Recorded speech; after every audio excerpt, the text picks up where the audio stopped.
You can be disruptive, but you don't have to be a jerk.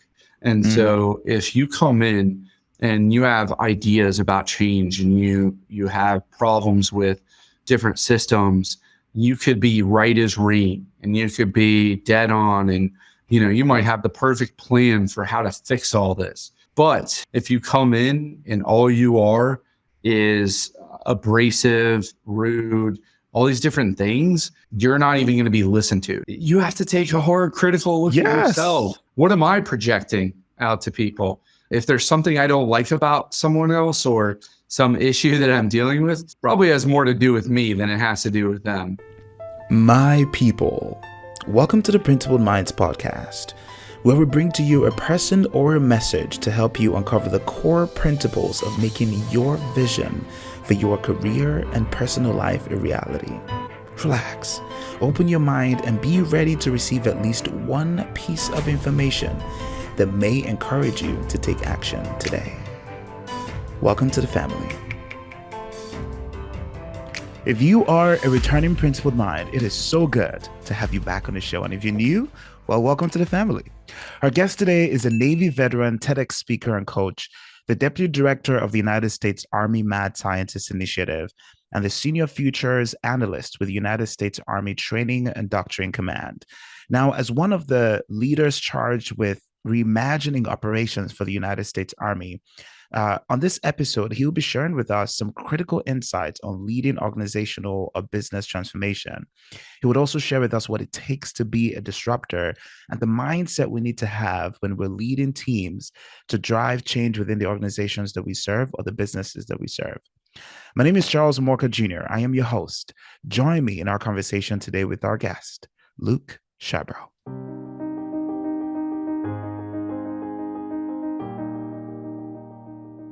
Hey, Luke. Hey, Charles. Thanks for having me here. I'm excited. We finally made it happen. Yes, we finally did. It is super exciting to be here with you, man. We've had so many in-person meetings and get-togethers, and I'm so happy that this is happening. We're on the show, on the podcast, about to have a really insightful and enriching conversation, and I'm really grateful that you took out the time to be with us here today. I agree, and I wish we had just recorded at one of our Disruptors dinners. We had a lot of great conversations there, but I just want to say thank you for putting together this podcast, because even to the very first episode, it was extremely inspirational to me and really made me think about what am I dreaming about doing that I need to go attack and get off the X now and do it. So I really appreciate everything you've done with this podcast. Thank you so much. That means so much to me coming from you. I appreciate that. And you're most welcome. This is a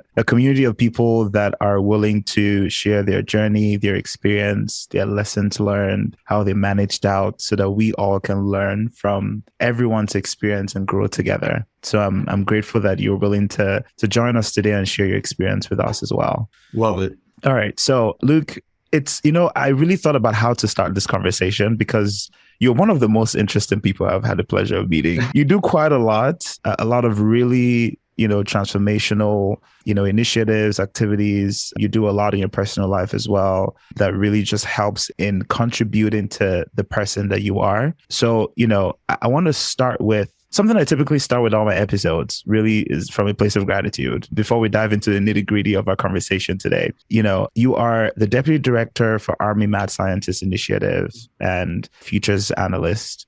You consider yourself a futurist, a writer, a TEDx speaker, a coach. You're a book addict, and also a Navy veteran. You are a lot of things and a lot of impactful things. And when I reflect on everything that you do, it's always something that is impactful, and that I deeply appreciate. But before we dive into your experience, how are you? I am fantastic, and I feel like you and I talked recently, and I felt like I was going through a quick rough patch there where found out I broke my wrist and I was dealing with a lot of overwhelming things. Then I just tried to change back the mindset and really look at, funny that you say, about gratitude and what am I grateful for? And even though I was frustrated with what was happening and there's just different projects that felt a little overwhelming, I started to think more along the lines of, hey, I still have this. I still have my overall health. I still have my family. I still have two great kids that are amazing.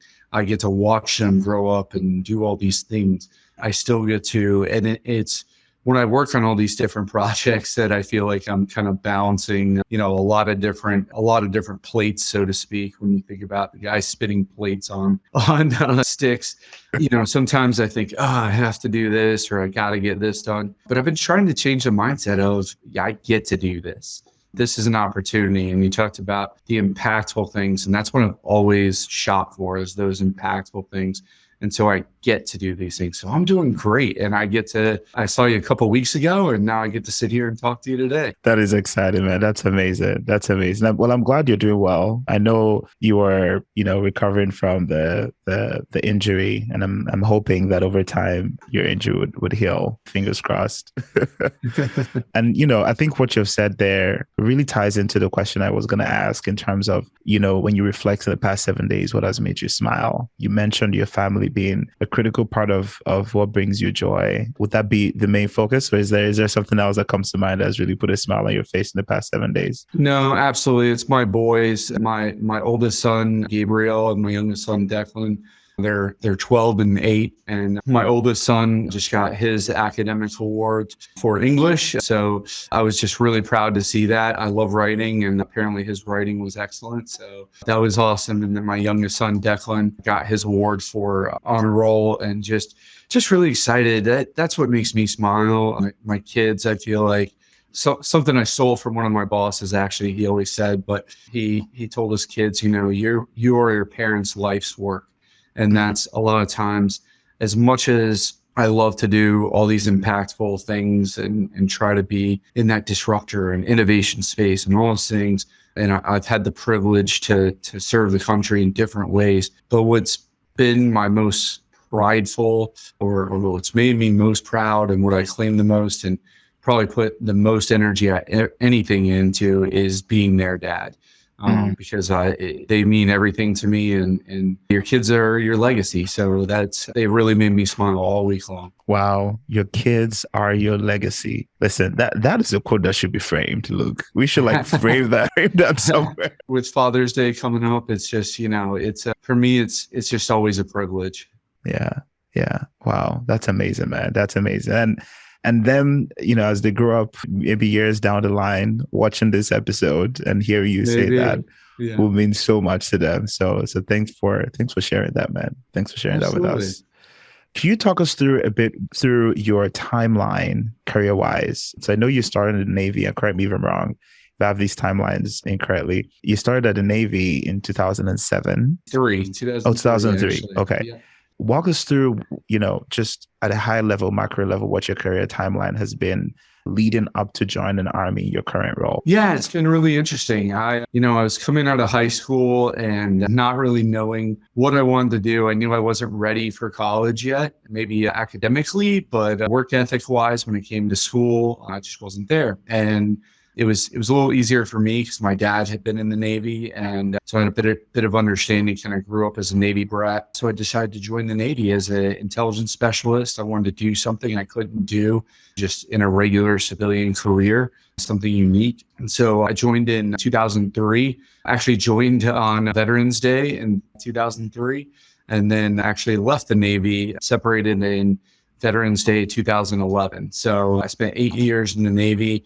I went through intelligence specialist school over in Virginia Beach. And then I went out to the USS John C. Stennis. I was out there for about 3.5 years between San Diego and then Washington State. And then I was asked to come back as an instructor to the Navy Intel Schoolhouse over in Virginia Beach. So came back there, and I was really looking at wanting to do something different. I could have looked at staying in the Navy, but I really just wanted a change. Wanted to do something with intelligence, but really not in uniform anymore. I had just had our first son and really wanted to not be deployed all over the world and be able to be there as a parent. So I got out of the Navy. I went over to Old Dominion University over in Norfolk, and finished up my bachelor's degree. And then ended up coming back to the DoD. I worked for the Army as a contractor for about 3.5 years. I knew very little about the Army beyond some small stuff I had really learned in the Navy. And so it was a really good chance to learn about what the Army does, how they work, different organizations. So I started working first for the counterinsurgency targeting program, working on stuff against insurgent networks in Afghanistan at the time. And then after that, I started working down at U.S. Army Training and Doctrine Command in their G2, and started doing G2's the intelligence function for the Army. And so I started working on intelligence support to exercises. And that was really cool because I got to go to a lot of different Army bases and installations and learn how they worked and kind of provide realistic like intelligence scripting for exercises for a lot of different soldiers. So that was really a cool experience.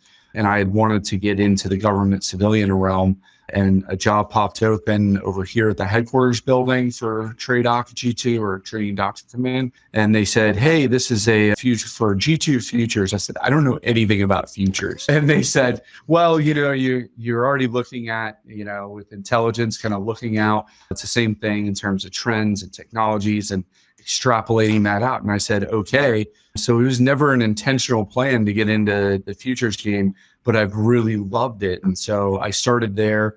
And then about a year and a half later, I applied for the Deputy Director of Army Mad Scientist. And unfortunately, for why I applied, my good friend Joel Lawton, we lost Joel to suicide earlier that year, combat veteran who was experiencing a lot of hard stuff with PTSD. But Joel really taught me all about the futures game and understanding how to think about the future. And he meant a lot to me. So with taking that position, I really wanted to kind of carry his legacy forward. And so I've been here ever since and worked on Mad Scientist. I've kind of been between Army Futures Command and here at different times. And then also started in the last couple of years working more again in the wargaming space as well. So as you kind of noted with my background, I wear a lot of different hats and kind of try to kind of keep a lot of different things going. But I think it helps me thinking about things in a bigger picture and kind of being able to see the forest for the trees.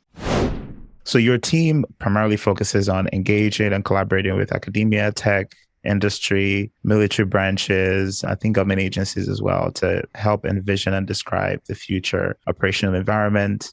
I think with the goal of creating a future-ready United States Army operations. Exactly. The program was really stood up to think differently because as the DoD, the U.S. military tends to get in a silo, even within individual services like the Navy or the Army or the Air Force or Marines. We tend to get in these silos where we think in certain ways, and we only have those perspectives. We only have our experiences.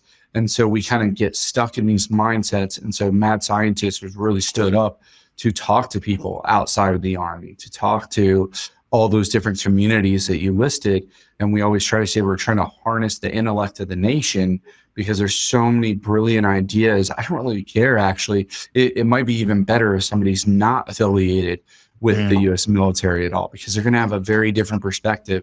And I want to know what they have to think about different ideas. Is the goal to take those ideas to then craft something that will work for the Army, or is it something that is looking to be rolled out nationwide? Yes. So both. It's really part of it is to get the Army future ready so that we can take the kind of foundational documents that we have, like the operational environment documents, which basically describes what that future could look like for TRADOC. We kind of look out about 10 years and essentially get the Army ready for that.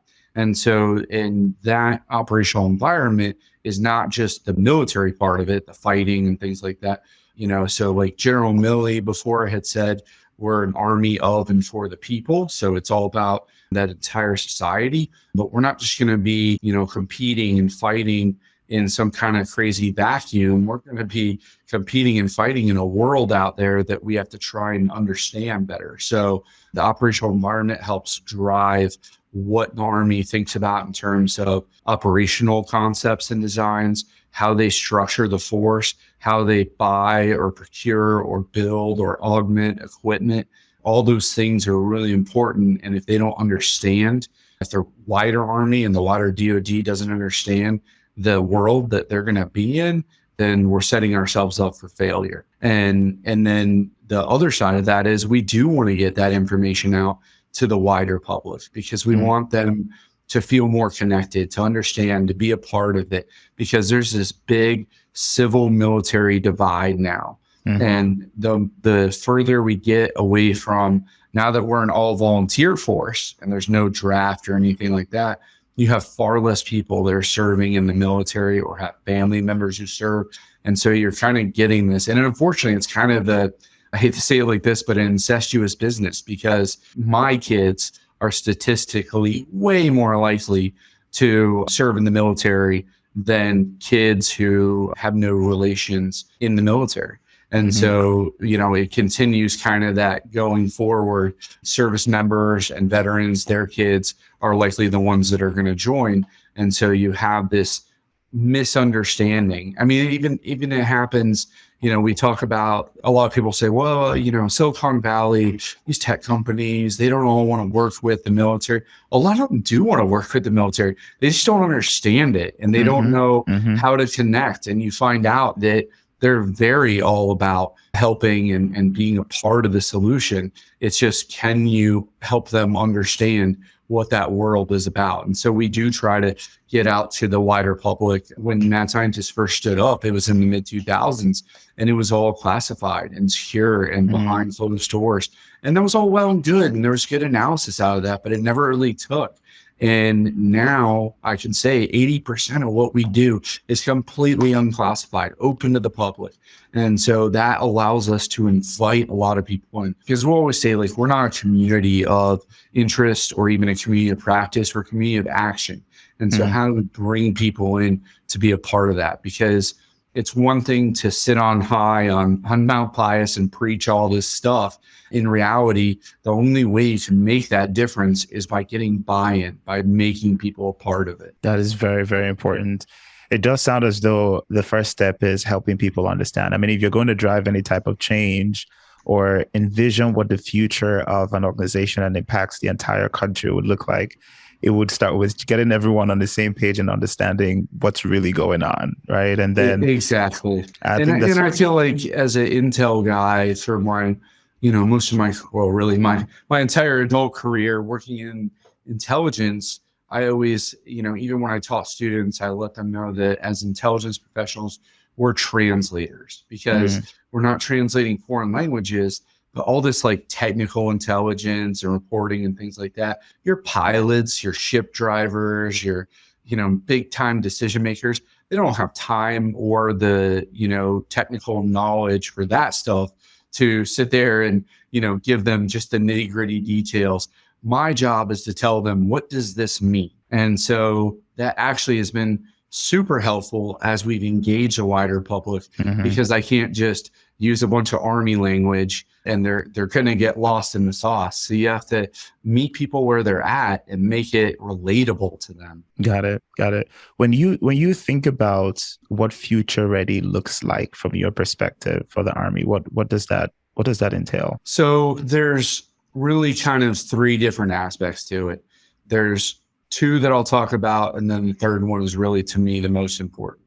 So the first is kind of material and technology. So we look at things like disruptive technologies, whether it be quantum computing, quantum information sciences, or hypersonics, or all these different areas. So you have to look at what is coming and how do you either counter that if it's a threat, or take advantage of that opportunity if it exists to make the force that much better. The second part is really kind of what we call doctrine or operational concepts. And as well as I talked about kind of force design and force structuring before.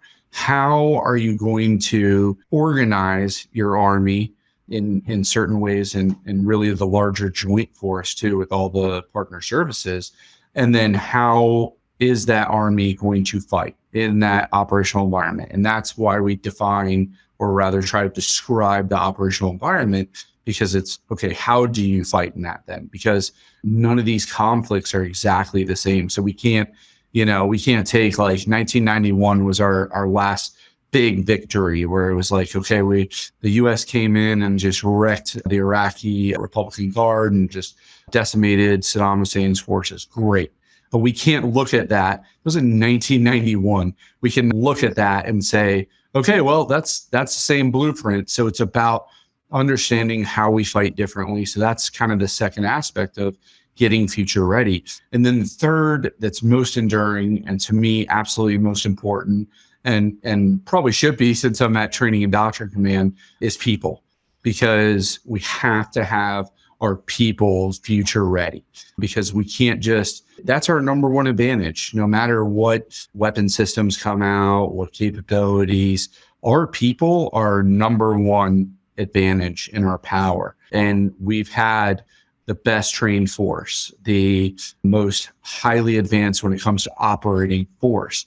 But that is not a birthright. We have to continually fight for that to make them the most advanced force still in the future. And there's some of it is technical skills. There's been this huge push across the DoD where we're recognizing the need for folks who can be IT savvy. And we look at, yes, we need more data scientists and programmers and coders, but also we just need a lot more people who are data literate. There's a really good program running across the Army right now, focused on data literacy. They don't have to be data scientists, but they need to at least be able to understand the data and understand what's critical and important, especially the more we get into using autonomous, semi-autonomous, AI, machine learning, all these systems and applications.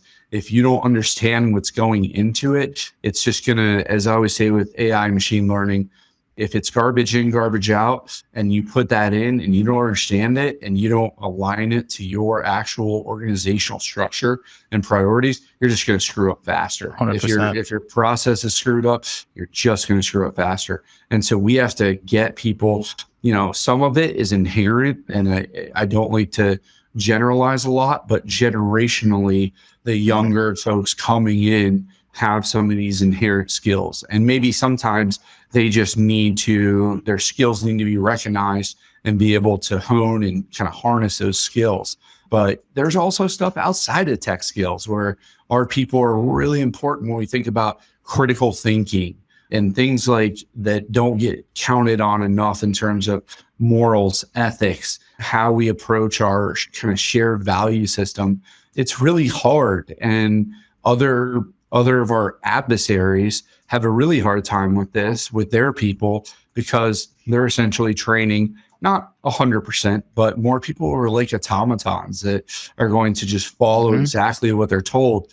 One of our advantages has always been the ability to innovate, to think differently, to do things on the fly. And that independent nature is what has made our force so exceptional. And adversaries, again, are finding it is really hard to just build that. But culturally, thankfully, we are more predisposed to be able to do that. So you lead multiple transformations or, various transformation initiatives within your organization.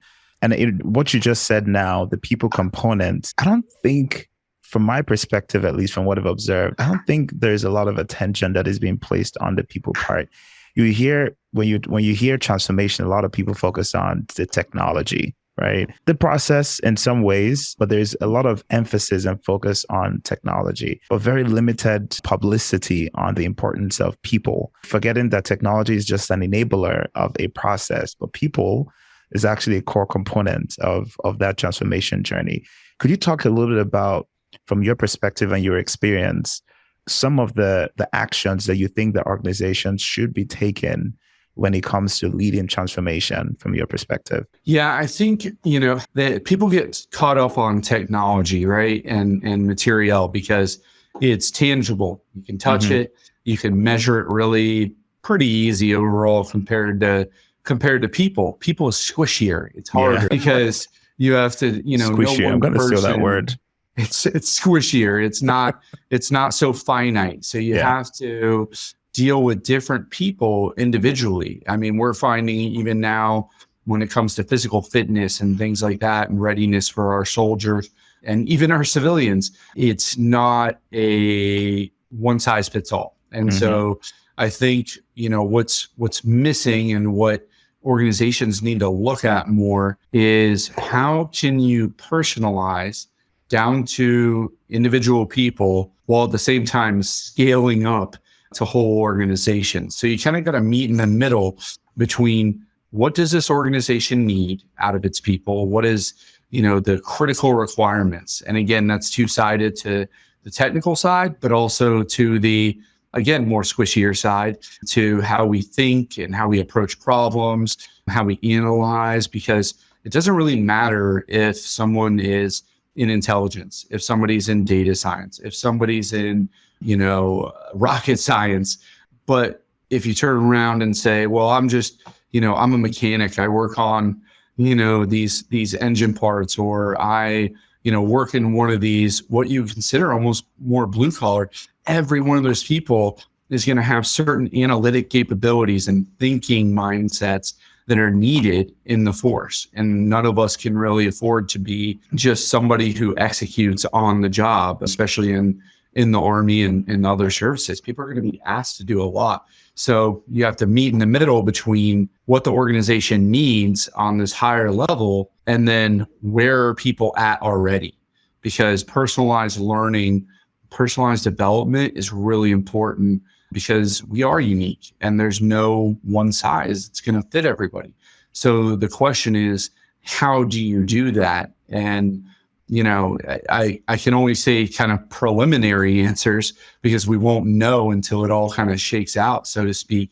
But really, one of the things we found is if you can use various technologies and surveys to gauge people's learning styles and again, engage and meet them where they're at, then you can really get a lot of return on investment out of your people. And so but it takes independence in some sense, but really it takes trust because you have to build trust within the organization.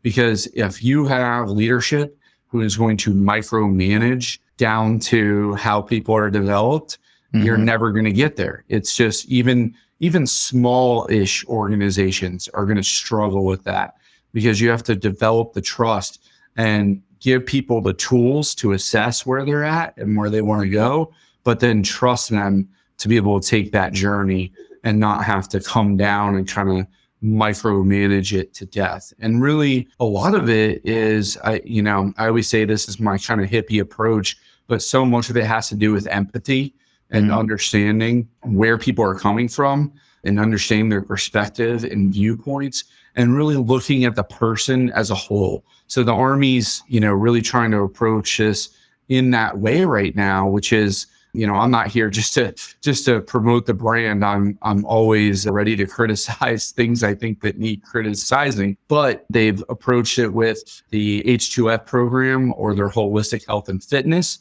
So really looking at the well-being of soldiers, not only from can you pass this physical test, it's also what is your nutrition like? What is your mental health like? What is your, how do we measure cognitive ability too? So all these different things, instead of just saying, pass this PT test and then make sure you can, go through this exercise or drill, and that's it. We're failing ourselves if we do that. And so they've stood up that program. There's a further look at how we develop careers. I've really been impressed with the Human Resources Command, and Colonel Kristen Sailing over there has done some great work where they're trying to look at how to develop careers and people in a more targeted approach, instead of, hey, the Army needs you here for this. That's fine. Just throw this person over there. We're wasting talent if we do that, and we're wasting potential, and we're also hindering folks who may want to stay in and continue to contribute, or even in some ways, and do we really want to leave a bad taste in somebody's mouth because we took the lazy way out of just sticking them in a spot and treating them as numbers? You make a really good point there. There seems to be a trend from what you're saying is when leading transformation in your organization, putting on, I would want to call it the empathy lens, and using that to ask questions like, what does my organization need? What does my people, or what do my people have? And how can we meet them in the middle? Exactly. that would serve as your starting point when you're trying to lead change and transformation. Is there anything else in terms of key actions that you think is being underrated or overlooked by organizations that need to be considered when trying to initiate or lead any type of transformation effort in an organization? I think it's important to begin with the end in mind. What is your desired end state? And using first principles thinking to say, what are we trying to achieve here? What are we trying to do? It's not change for change's sake or innovation for innovation's sake. It's really, what are we trying to achieve and how can we do it better? And identifying that first.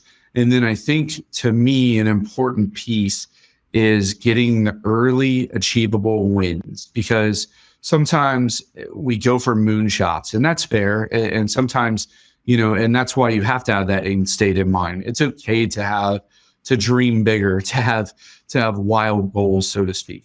But in the beginning, what can you achieve as an early, I don't want to even say easy, but an early achievable win, because that's how you build upon success. And if you're just straight up going for that moonshot, and that's the only thing you focus on and not the steps to get to that, then what you're going to do is set yourself up for either a big win or a huge fail. And you're tying everything to this ginormous goal that you're approaching.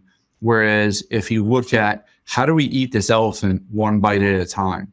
And that's kind of a sometimes an older school mindset, but it really is, how do we get those first victories? And depending on your organization, it might be, the initial operation of a product. It might be just completing the design and getting the patent.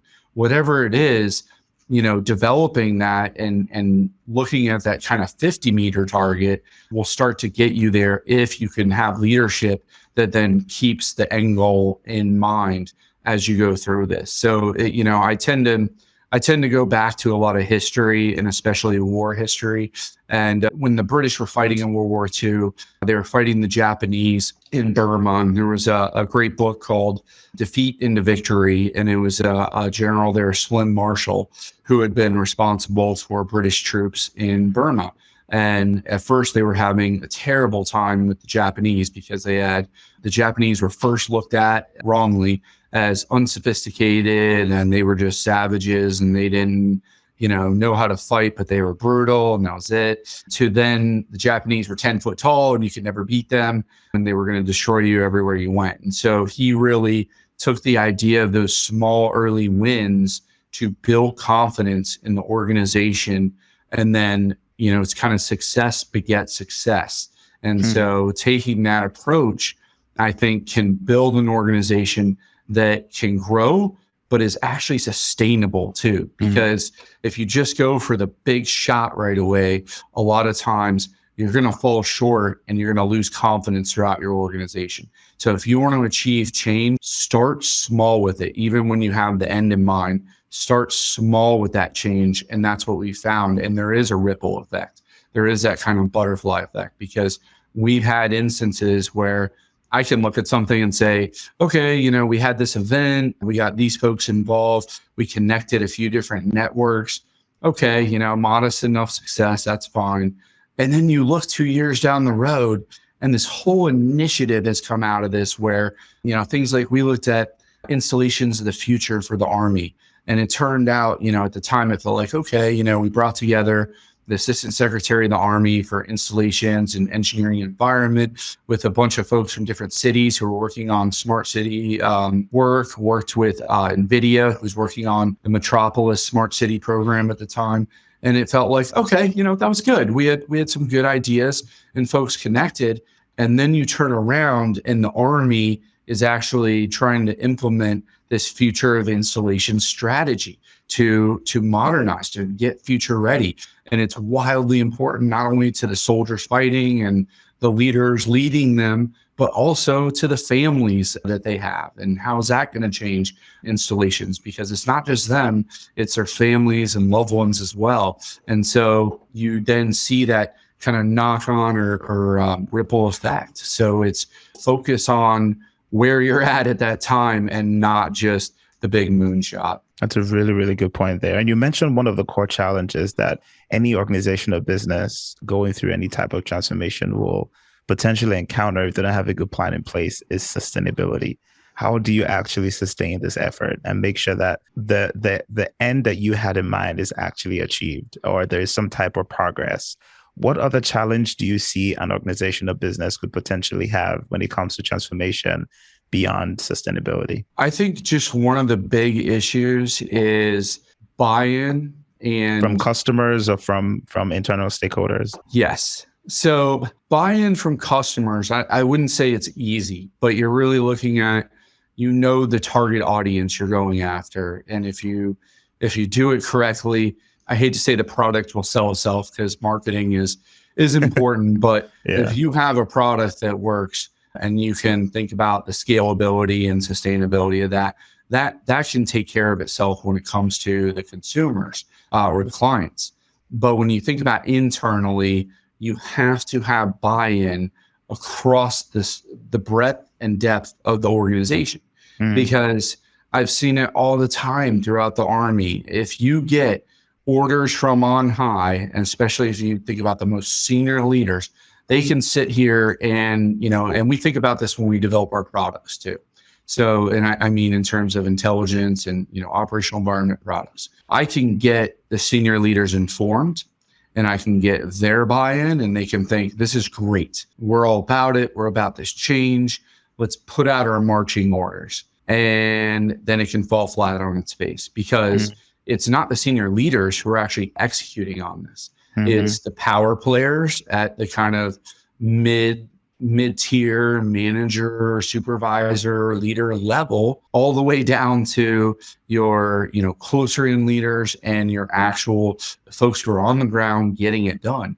And if you don't communicate the message of what you're actually trying to achieve, and you don't get the buy-in from that, then it's just going to fail, because the leaders will give those orders out, and then the folks under them will find a way to either do just enough change to not really change fundamentally, or they'll continue to put up roadblocks to try and kick the can down the road, so that by the time, especially in the military, because then by the time the next leader, because they eventually rotate, when the next leader comes in, they can just worry about that.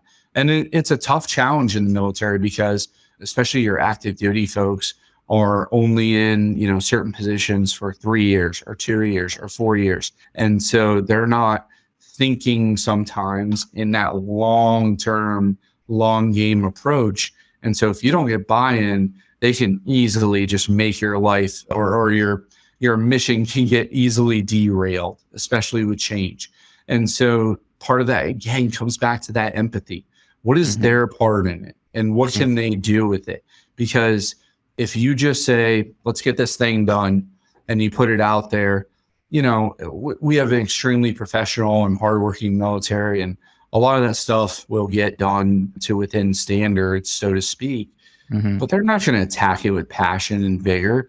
Make them a part of it and understand. And that's where buy-in is so important. I always think about almost as almost like a machine press. So if you have just the top-down pressure, you might have something that's conforming a little bit to what you want, but can easily kind of shoot out or slide out or become, misconfigured. What you want is a press that at the top has the same vision, and then at the bottom, you have a shared vision as well, and that buy-in to the mission. And then you're pressing it into exactly what you're looking for. So It has to be both grassroots and top down at the same time. That is powerful. That is really powerful. And I think very critical for, anyone working on any type of change, whether it's in your team, your project, a large organization. Really, really great concepts there and insights there to keep in mind. Let me guess, you are enjoying the conversation. Well, if that's the case, share the episode with a family or friend. You never know who could be impacted by this conversation. While you're at it, go ahead and subscribe so that you'll be the first to know whenever we release an episode. And take a screenshot of the episode and tag me on Instagram at Principled Mind, so that way I will get to know you and also get to know what you think about the episode. All right, let's get back to the show. And we've talked about some of the technical or structural things that organizations can do when leading transformation, at least some of the preliminary things that various organizations or businesses can keep in mind. But let's talk about individually. For us to be people that lead change, there probably could be something that we need to change about ourselves in order to be in a position to even lead those types of efforts. So let's talk a little bit about, well, actually, you have talked about being bold and being a disruptor as one of the key things to do when we're leading any type of major transformation. What does it mean from your perspective to be a disruptor? Or in other words, what makes a person a disruptor from your perspective? I think it's a person who can disrupt the status quo and try to change what is kind of a linear path or linear line of thinking. This way that we, whenever you hear this is the way we've always done it, or this is how it works, that's the opposite of disruption. And so the disruptors have to come in and challenge those assumptions. And I think you and I kind of talked about this before, some is that it doesn't necessarily mean being a destroyer or being just a disruptive person from a social sense. It's not just coming in and picking apart all these things. It's critically looking at the whole of the problem. It's taking that holistic approach again and really looking at the span of all of it. And it's basically saying that, we've decided that good enough is not enough. And so how do you come in and challenge that? But it takes skill in terms of, to be that change agent takes a lot of interpersonal skill to work on and understand, because you can be disruptive, but you don't have to be a jerk. And so if you come in and you have ideas about change and you have problems with different systems, you could be right as rain and you could be dead on, and you might have the perfect plan for how to fix all this. But if you come in and all you are is abrasive, rude, all these different things, you're not even going to be listened to. No one's going to give you the satisfaction. And it doesn't mean you have to come in and sugarcoat everything and play nice. You can be blunt, you can be direct, but you have to recognize, what are you attacking? Not the organization itself per se, not the people who are executing on this, because they're just trying to do their jobs. They're trying to get through the process. It doesn't mean that they love the process, or it doesn't mean that they're just forever stuck on that status quo. But you have to be able to draw them out of that without, again, being overly offensive and shutting down. Because if I come in and, I see in an organization that needs change, that the process is not working as it should, I can't just come in and point fingers and start yelling at people, because they're going to turn around and get defensive immediately, and those walls are going to go up. So I say meet people where they're at a lot, because you have to use that empathy to think about where they are. I think empathy is an underrated part of being a disruptor or being disrupted, is challenging that status quo, but looking at it from their perspective. What are they dealing with? I have to deal with this all the time with, senior military leaders, because it's easy to sit there and say, oh, they should really, all they have to do is read these things and they should be able to say, this process doesn't work, or we shouldn't be still doing this. But in reality, they have a day-to-day grind that they have to go through, a schedule that is insanely busy, and they have people's lives in their hands. So they're not concerned a lot of times about changing the status quo or, potentially disrupting their organization. They just want to do their job. They just want to do their job, and they want to take care of their people. It's not malicious or anything like that. So if I can look at it from their perspective and then come in and say, here's your pain points. Here's what, keeps you up at night. Here's where we could potentially change some things. Here's some areas that are worth considering, and not just coming in and going, this is all jacked up and you're wrong, and I can't believe you would keep doing this. But some people look at disruption like that, and it's not productive. So it's about disrupting, but not just breaking everything. And sometimes if you don't have a firm understanding of that community or that organization, you might think from the outside, this process doesn't work, or this flow doesn't work. But there might have been historical reasoning for why those things happened. And you could then turn around and find out, oh, well, we changed this. And actually, there's all these other negative effects that came on. I was just, it was like one thing I was listening to recently, one book I was listening to, Robert Greene's Laws of Human Nature. Our friend Kelly Rockwell actually recommended that one. Oh, really? And, yeah. And in it, he talks about that kind of approach, being disruptive, but not being thoughtful. And so, for instance, there was a British colony in India that had a major problem for a minute there with cobras. And so they wanted to eradicate the cobra problem. And so they offered money to locals who brought in dead cobras. And then they found out that the locals were breeding cobras so that they could, kill them, bring them in and get the money for that. And so they didn't holistically look at the problem at all. They just saw a binary, easy 1 + 1, let's go to the next thing. And sometimes that deductive logic just doesn't work. And so we have to approach these. So being disruptive is not easy. It's not, it's not coming in and just criticizing, because anybody can do that. Anybody can tear down. It's about how can you look at it and make things better. And it's a bit of a trope, but if you can't help, at least don't harm. And so, 100%. It's important not to think I'm being disruptive and I'm helping in this space when you're just coming in and tearing everything down. 100%, 100%. Luke, what did you need to change about yourself in order to become or develop this disruptor mentality that you have, a persona that you have? I had to, I'm really glad you asked that. And we had talked about this before too, is that I had to kind of strip away my ego and realize how much I did not know and be willing to be wrong, in the sense of admit where I was wrong. And I think I've always had some of that, but there were certain issues where I felt like I've got to figure it out. I know this. And, this organization is just wrong. And that's a horrible way to approach it.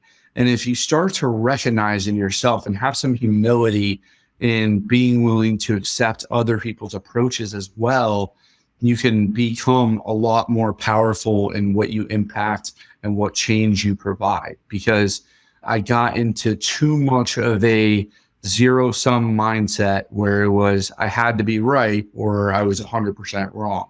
And in actuality, there's just too much nuance and too many sophisticated things and details where, take the opportunity to realize what you don't know and be willing to learn from people, even if you don't agree with them on certain areas.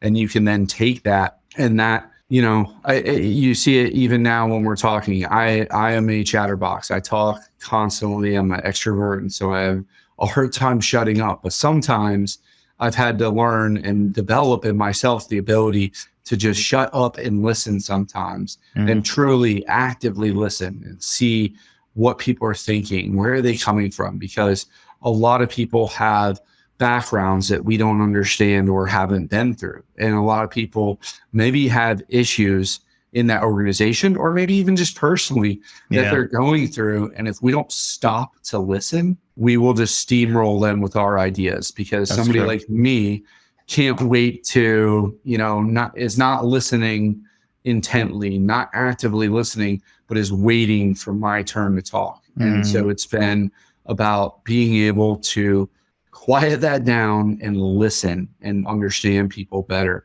which is, when we talk about disruption and we talk about change agents, nobody usually wants to hear that what you need to do is just be quiet. And no one wants to hear that. Exactly. And listen, they're looking for some secret sauce that's there. And it really comes back to the same reason why I said people were the most important. It comes back to people, because it's not organizations themselves that change. It's the people that make the change in the organization happen. I don't think that I would have been able to make, 25% of the impacts or changes that I've been able to contribute to if I hadn't had such a fantastic network, talking with people like you, talking with people like who we bring together on Disruptors dinners, those professional and personal networks. And it comes back to, it's really cheesy sounding, but this book, $1 Trillion Coach, was really good, about a guy that had coached Steve Jobs and the founder, one of the former Google CEOs and all these different folks. And he said in there, to care about people, you have to care about people. And so you can't fake it and just try to extrapolate what you want to get out of them to force that change. People can sense that fakeness versus authenticity. And so people have been absolutely paramount to everything I've, been able to participate in and contribute to. And so, listening to them better, understanding them, validating their feelings, that's where the money is made. And nobody wants to deal with that because it's hard. And, it's not a secret manipulation that you can use. It is truly just caring about people and finding people that want to make that change with you. It's so interesting you say that, because people refer to anything that has to do with interpersonal development as a soft skill. There's nothing soft about that skill. It is hard. There's absolutely nothing soft about it. Exactly. And to your point, you have to take a hard critical look at yourself. What am I projecting out to people? If there's something I don't like about someone else or some issue that I'm dealing with, probably has more to do with me than it has to do with them. And so it's hard to do self-examination and say, I'm flawed and I need to fix things. 100%. You and your team, the Mad Scientist team, believe that, removing the constraints of imagination in order to really envision what the future would look like in terms of operations for Army is critical. And it helps to just foster imagination and creativity. From your perspective, what have you been able to do within your team to create an environment that fosters creativity and environments that fosters imagination, especially for people that have teams or projects or people that are trying to lead change within the organization, but are struggling with getting people to just get into that mindset of imagining what the future could look like proactively? What are some of the things that you've done within your team to make that happen? So I think it's really important because it's hard, right? And we talked about this earlier. It's hard to step away from your day to day. So I can tell you, think about the future all day and just give that as a direction. And that's great. But you also have to get a time card done this week, and you have to, finish this performance evaluation and, all these things. So how do you step away from that? And that's why storytelling and imagination is so important to us. And the way we've done it sometimes it's crowdsourcing. It's bringing in outside ideas as well. Sometimes it is providing kind of primers or ideas to spontaneously get people kind of out of the mindsets of where they're at. And sometimes those are certain scenarios you can use. We've done even ones in the past where we said, let's talk about the future soldier of 2050. And people go, oh my God, like you can't predict 2050. And no, nobody can predict it. Like you can go back. I mean, 2050 is 27 years away. And we did this many years ago, but so take, from, let's see, about 1993. Could you tell me exactly what we'd be doing right now on a video chat on Zoom? And, what is a podcast in 1993? What is a podcast? What is a podcast, right? So, that's a little out there and far-fetched. Yeah. But it also, we do things like that to make those wilder ideas out there. Because if I said, Charles, tell me about 2027, you can kind of look in that mid-range and say, okay, based on these things, even, statistical trends, this is probably what it's going to be like. And that's kind of how we would get stuck in that mindset. But if you put it way out there, even if you miss completely, you're disjointing yourself from the present day and allowing that creativity to come through. And so again, like I just keep preaching empathy, because some of it is you're going to have people on your team who are not everybody is a Luke who's going to not shut up and can't wait to come out with all these ideas. Some people are going to be more introverted or reserved, or maybe they've had experiences in the past where they have put out those creative ideas and they got shut down or burned. And so you have to figure out how to draw them onto your team. How do you make it matter to them? And how do you make it so that they want to think about that. And then there's other ideas that you can do in terms of, think about a world where, and then you can give conditions that are different from today to help people think about that. Or one of my favorites is worst possible idea. So if you use it to look at a problem and you say, okay, what is our worst possible solution to this? That actually sparks sometimes the creativity, because people are like, oh my God, that's ridiculous. Like, who would ever do that? And then you start talking through it, and it's a starter, it's an icebreaker, and it sounds a little like, professional networking or something, but that's what kind of starts to open the aperture. And I think through storytelling, especially if you can tell it through someone else's perspective, then that allows them to disengage from who they are on a daily basis to think about what it would be like to be that person, that different person. You're a very creative person, full of ideas, but I've heard you over the past hour speak, and empathy has been something you've been repeating severally. What are some of the experiences growing up that contributed to the mindset that you have today? Yeah, I think, to get rather personal, I think for me, it was a big change. I grew up as, like I said, a Navy brat. So moving around between, Michigan and then Virginia, South Carolina, back to Virginia. So I never had, what some folks have had of like friends that they grew up with their whole lives or anything like that. And so it was really important when I was new somewhere, I really had to figure out the scene, so to speak. Mm-hmm. And I had to learn to read people, because I couldn't just count on, having the best friend down the street forever. I had to make new friends all the time, and it can be a scary environment. And so, really had to learn to understand where people are coming from. And sometimes probably just that desire to fit in was also, learning about new things all the time, because you wanted to be able to talk to people and fit into those different groups and things like that. And then I think for me, it's challenging sometimes to talk about, but so when I was 8, my brother passed away. And so he was 15 and I was 8 years old. My half brother, we lived together sometimes, but not all the time. But it was a tough thing for a kid that age to go through. And so I had a lot of feelings about grief and going through that process.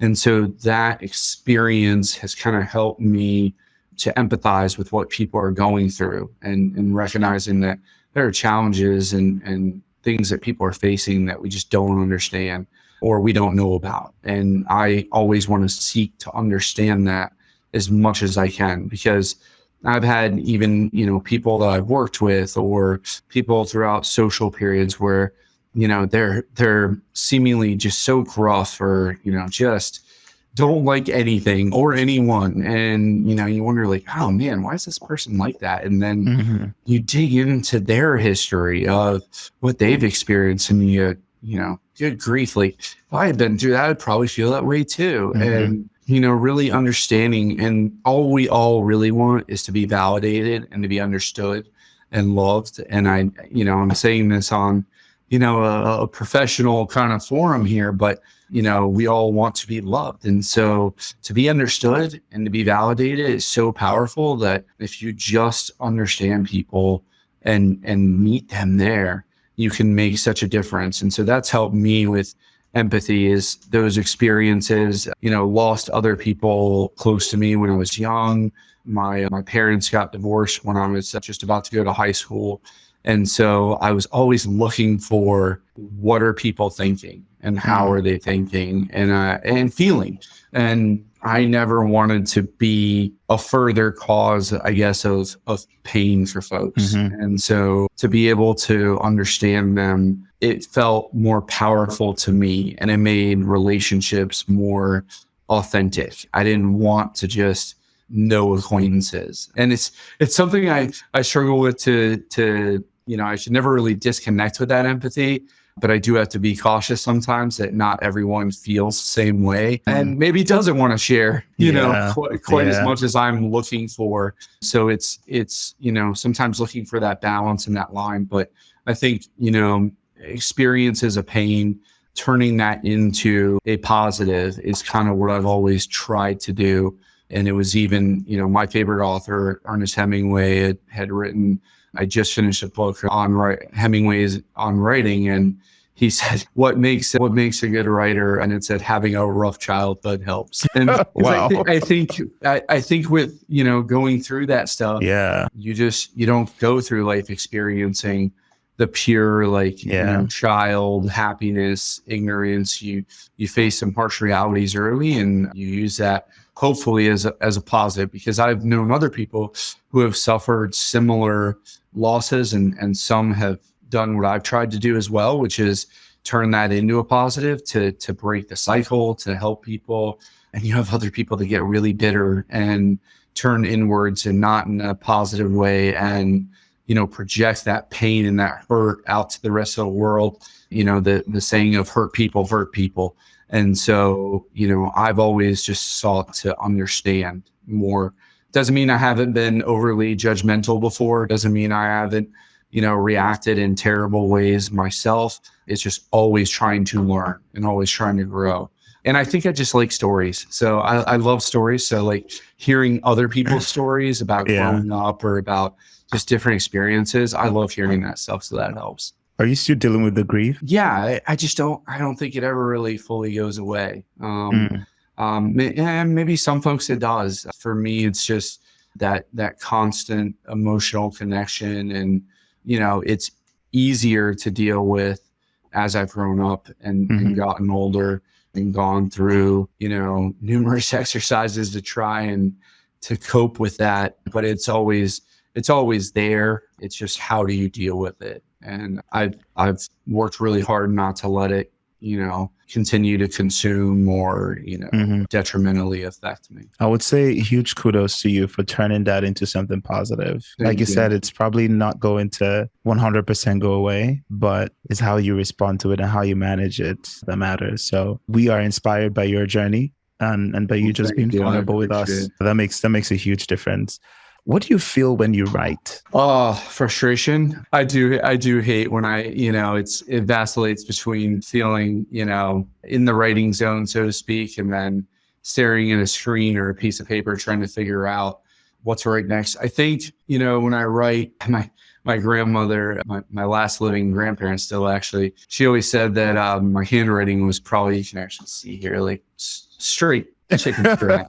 Or as my dad always said, I write like a doctor with arthritis. But she always said that she thought that my brain was ahead of where my pen was, or my pencil. So I was just constantly trying to keep up. And so just scribbling out, this chicken scratch. But I think when I'm writing, I have a lot of thoughts and feelings that are internally happening all the time. And writing gives me the opportunity to put that out there. And it's almost cathartic. Like, it's almost like you're holding all this in and you're thinking about it and almost stewing on it sometimes, or, internalizing and thinking about it. And, I enjoy conversations with people because some of that comes out and we get to talk about it. But when I'm writing, it's just this expressive feeling.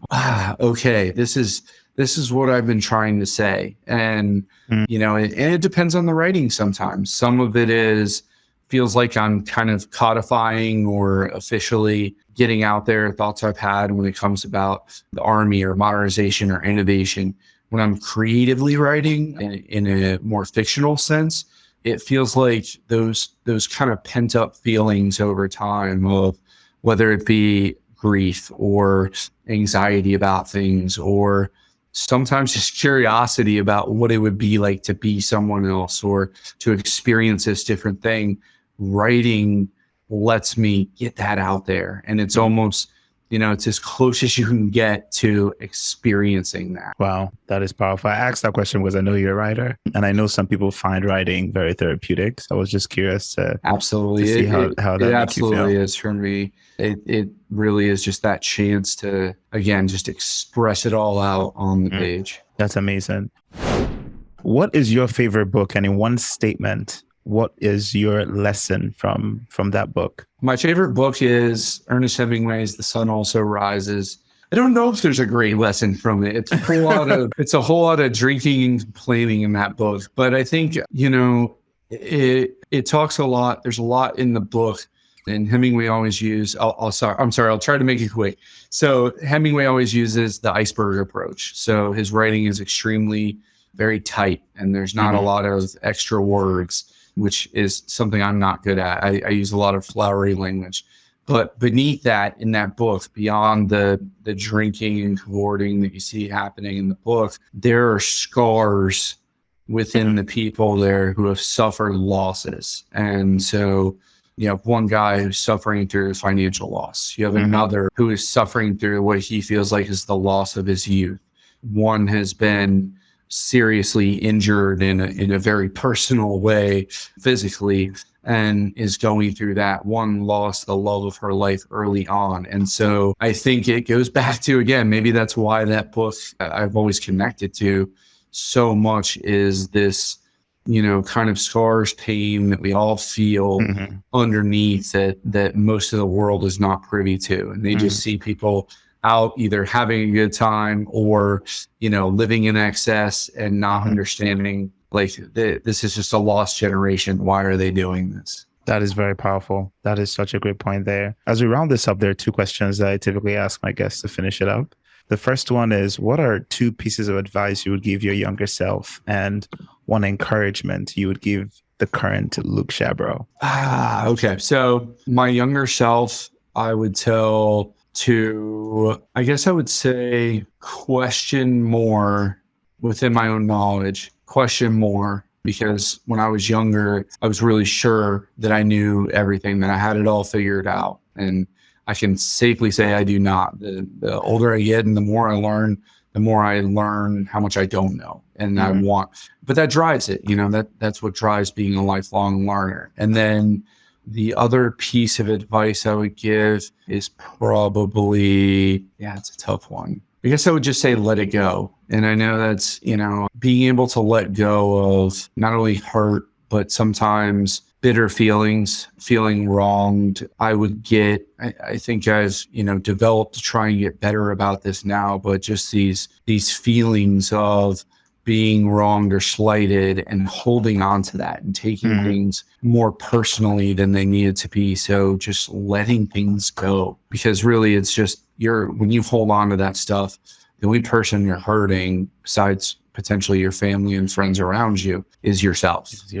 Very powerful. Yeah. Very powerful. And you said for myself now, what encouragement would you give your current self? Look at where you came from and look at where you are now, because I think sometimes I get caught up in what's next or what I haven't achieved yet or what I haven't gotten to. And I think sometimes I look at that and it can be a positive where it drives me and I keep working towards things, but it can be a detriment too, where I get wrapped around the axle of, this envy of, people who have achieved things that I wanted or want to achieve. Why couldn't I do that? Why didn't I do that? And just giving that grace and saying, like, look at what you have done. Look at where you've come from, starting at, truly the bottom and being able to achieve all these things.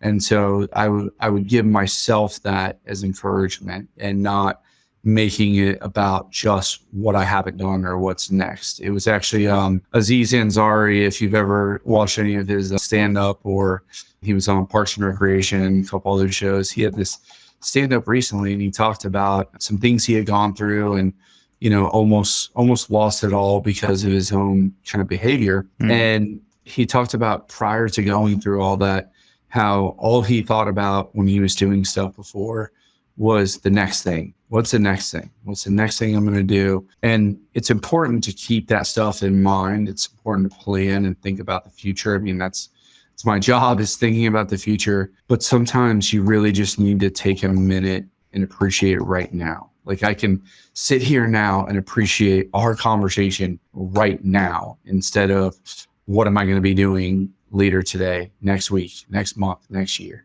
Luke, repeat and complete the statement. I have a principled mind because. I have a principled mind because I will always seek to understand more than I do. Wow. That's a mic drop right there.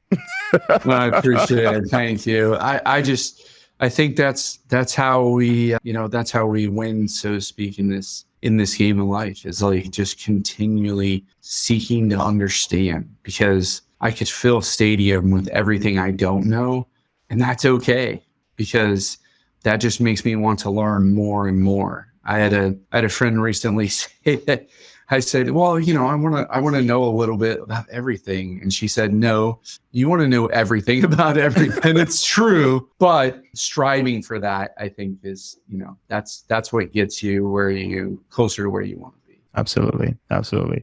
Luke, thank you so much for a very enriching, insightful conversation. It's always great talking with you. Our disruptive dinners, I think this is just a more elaborate, longer extension of that, without the drinks and the good food, copious amounts of food. There we go. But thank you so much. I really appreciate you spending time with us today. I've learned so much just with this conversation. And I'm hoping that everyone listening has taken one or two things that can truly impact their lives as much as, it has impacted mine. Well, I can't thank you enough, Charles. This has been an amazing conversation, but it always is whenever I talk to you. As I said, I'm just so appreciative of the podcast itself and everything you seek to do to find principled minds. I truly, truly appreciate that. And as I said, people are our power, and having friends and colleagues like you, it just makes life so much better. So I appreciate you. Thank you. Thanks, Luke. Where can people find you? Mostly, I'm not much on social media, mostly on LinkedIn. If folks look for me, Luke Shabro, and it's Shabro. But that's mostly where I'm at. Awesome. All right. Ladies and gentlemen, you've heard from Luke Shabro. Thank you so much for joining us today. Take this information as you will, but continue to take the steps needed to turn your vision to reality. Thank you all so much.